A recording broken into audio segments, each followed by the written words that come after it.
আজ আমি বানিয়ে নেব চিড়ে ভাজা। মুচমুচে চিড়ে ভাজা সকালবেলা চায়ের সাথে কিংবা বিকালবেলা চায়ের সাথে খেতে দারুণ লাগে। লোকজন এলে আপনারা বানিয়ে দিতে পারেন।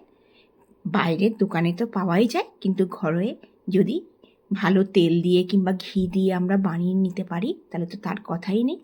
নমস্কার, বেঙ্গলি নাগরাতে আপনাদের সবাইকে স্বাগত। তা চলুন রেসিপিটা শুরু করা যাক। আমি ড্রাই ফ্রুটস দিয়ে চিড়ে ভাজাটা বানিয়েছি, ভীষণ হেলদি। একবার বানিয়ে দেখতে পারেন। চায়ের সাথে তো অসম্ভব ভাল লাগে, এছাড়া সকালবেলা বিকালবেলা এমনিও আপনারা খেতে পারেন। আচ্ছা, প্রথমে আমি 1 বাটি মাখানা নিয়ে নিয়েছি, ভীষণ স্বাস্থ্যকর, এটা তো মেয়েদের পক্ষে ভীষণ ভালো, হাই ক্যালসিয়াম। আর নিয়ে নিয়েছি, আপনারা মাখানা কিন্তু বেশি মানে যা যেমন জিনিসটা হোক বেশি কমও করতে পারেন। 1/2 বাটি নিয়েছি চিনেবাদাম, হাফেরও হাফ নিয়েছি কাজু বাদাম, মোটামুটি 20-25টা, আর 20-25টা আলমন্ডস নিয়ে নিয়েছি। মাখানাটা অবশ্যই একটু বেশি রাখবেন আর এটাকে চিড়ে। আর আপনারা 1 বাটি থেকে 2 বাটিও করতে পারেন, সমস্ত জিনিস আপনারা মানে কম বেশি করতে পারেন।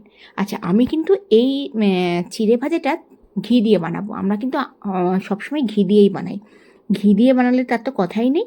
চেষ্টা করবেন ঘি দিয়ে বানাতে, রিফাইন অয়েলকে স্কিপ করে ঘি দিয়ে বানাতে।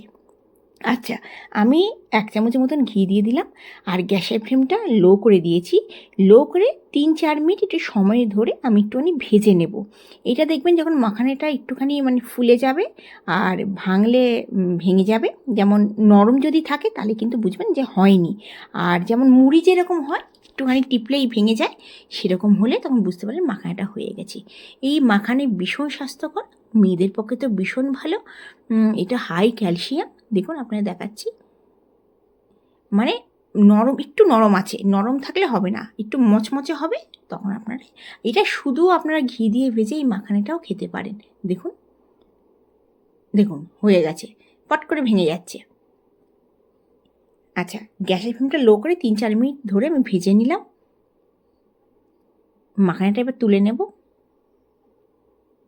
ওই কড়াইতেই আমি ঘি দিয়ে দেব, 1 চামচ ঘি দিয়ে দিলাম, আর গ্যাসের ফ্লেমটা লো রেখে 1 বাটি আমি চিড়ে দিয়ে দিলাম।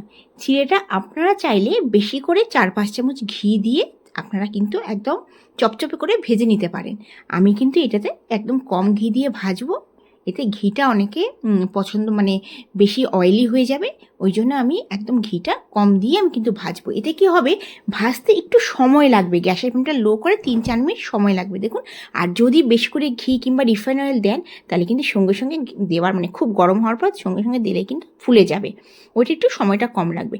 এটা মোটামুটি 3-4 মিনিট সময় লাগলে একদম লো ফ্লেমে আমি কিন্তু ভেজে নিয়েছি, একটুখানি লাল করে ভেজে নিয়েছি, যাতে মানে মানে আপনারা যখন খাবেন মুচমুচে চাইটটা হবে। আচ্ছা, এবার আমি ওই কড়াইতেই প্রথমে তো আমি চিড়ে ভাজাটা তুলে নিলাম, এবার ওই কড়াইতে আবার 1 চামচ ঘি দিয়ে দিয়েছি। দিয়ে যে 1/2 বাটি চিনেবাদাম আছে ওইটা ভেজে নেব। অবশ্যই 1/2 বাটি মানে বাদামটাকে ভেজে নিতে হবে। আর আপনারা চাইলে এটা বাদামটাকে এমনি নুনের মধ্যে কিংবা বালির মধ্যে একটু ভেজে নিতে পারেন, তাহলে আর দরকার নেই। আমি একটুখানি ঘি দিয়ে ভাজলে খেতে কিন্তু ভাল লাগে বেশ।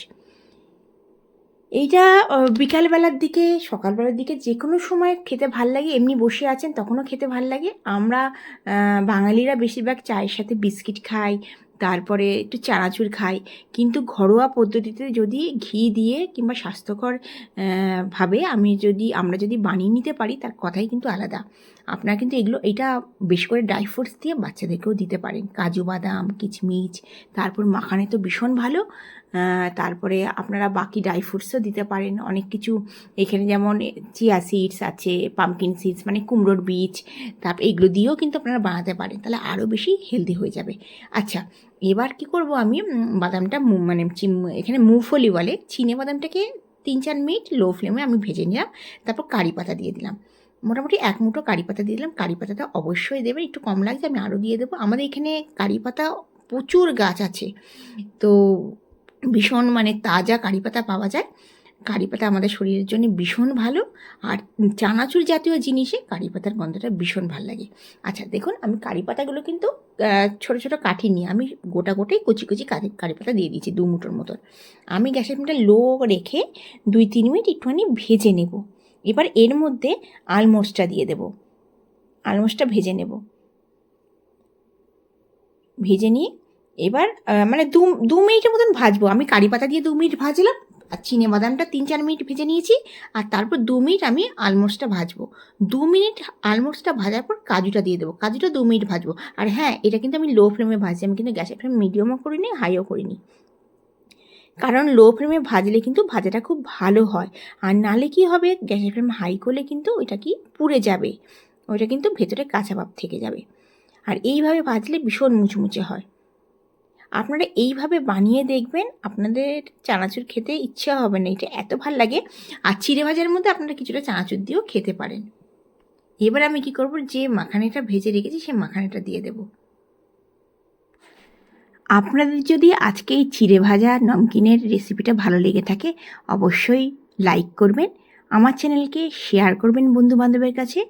আর আমার চ্যানেলকে যদি ভালো লেগে থাকে, যারা সাবস্ক্রাইব করেননি তাদেরকে সাবস্ক্রাইব করার অনুরোধ রইল।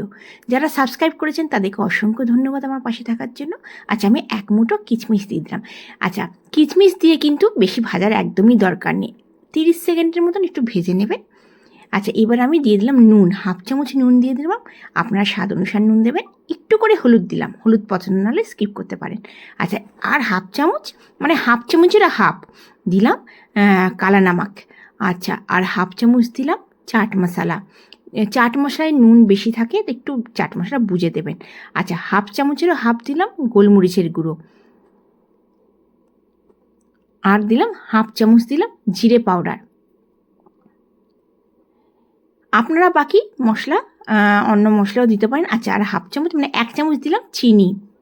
চিনিটা দিলে বেশ মিষ্টি মিষ্টি ভালো লাগে। গ্যাসের ফ্লেমটা লো করে রেখেছি। এবার দিয়ে আমি একটুখানি 1 মিনিটের মতন ভেজে নেব। আচ্ছা, আপনারা কিন্তু এর মধ্যে একটুখানি কাশ্মীরি মির্চও দিতে পারেন, কিংবা কাঁচা লঙ্কা কুচিও দিতে পারেন। কাঁচা লঙ্কাটাকে ছোটো ছোটো করে কেটে নিলে ওইটাও দিতে পারেন। আচ্ছা, এবার আমি কি করব, চিড়েটা যে ভেজে রেখেছি এই চিড়েটা দিয়ে দেবো। আচ্ছা, এর মধ্যে কিন্তু আপনারা ইচ্ছে করলে মুড়িও দিয়ে দিতে পারেন। মুড়িটা একটু খোলা কড়াইয়ে ভেজে নিলে ওতে কোনো ঘিয়ের দরকার নেই, মুড়িটাও দিতে পারেন। আমাদের খুব মানে হেলদি ওয়েতে আপনারা এই চিড়ে ভাজাটা বানিয়ে নিতে পারেন। খেতে কিন্তু খুব ভাল লাগে, আর অনেক দিন পর্যন্ত কিন্তু এটা থাকে, মানে খারাপ হয় না। কিন্তু এটা এয়ারটাইট কন্টেনারের মধ্যে রাখবেন। আপনাদের কীরকম রাখলো অবশ্যই কমেন্টসে জানাবেন। যদি ভালো লাগে নিজেরা ঘরে বানাবেন আর খাবেন। দেখুন, আচ্ছা, এর মধ্যে ঠান্ডা হয়ে যাওয়ার পর আমি ভালো করে মশলাটাকে মিশিয়ে নিয়েছি। আচ্ছা, আপনারা চাইলে এর মধ্যে কিন্তু একটুখানি 1 মুঠো চানাচুর দিয়ে দিতে পারেন, কিংবা ঝুরি ভাজা দিয়ে দিতে পারেন। আবার আসবো নতুন ভিডিও নিয়ে। বাই বাই, ধন্যবাদ।